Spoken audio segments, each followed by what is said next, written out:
So hello mga ka-farming, may sakit tong isa nating RTL.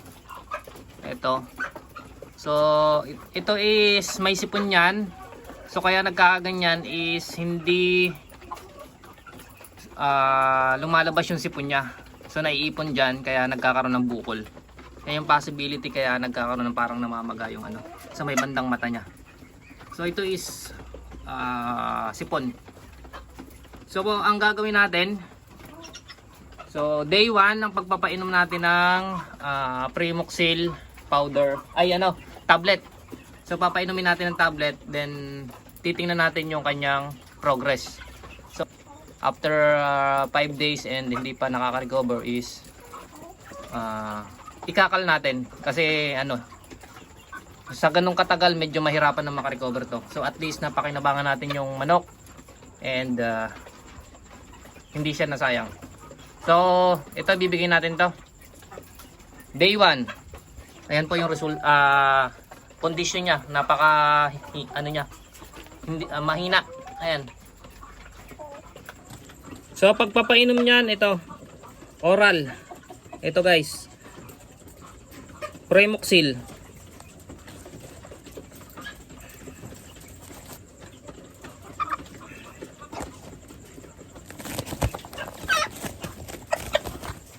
Yan. So nilalagay lang natin sa bibig.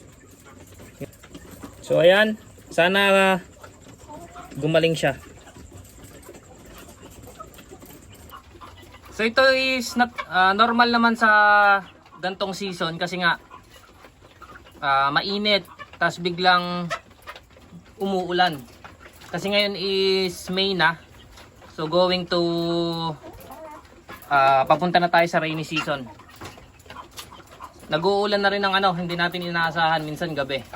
So kaya yung klima is paiba-iba. Sa umaga sobrang init, sa gabi biglang uulan. So ayan, yan yung nagiging epekto sa mga alaga natin. So kailangan nating agapan. So ngayon is nagbibigay na tayo ng ng antibiotic or gamot sa ating sa ating mga RTL. Nilalagyan na natin ng gamot yung yung kanila, tubig para maagapan. So babacterial flushing ako ng 5 araw sunod-sunod. So hindi ko muna sila bibigyan ng supplement na Vitamin Pro. Ang ibibigay natin is yung mga antibiotic, antibacterial. So ayan. So proceed tayo sa day 2 later on. So day 1, ayan, tingnan natin.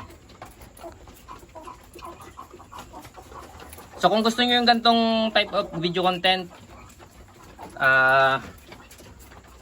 consider to subscribe, follow niyo yung channel natin, and like na rin, comment down below kung ano yung mga suggestion nyo. Ayan. God bless everyone.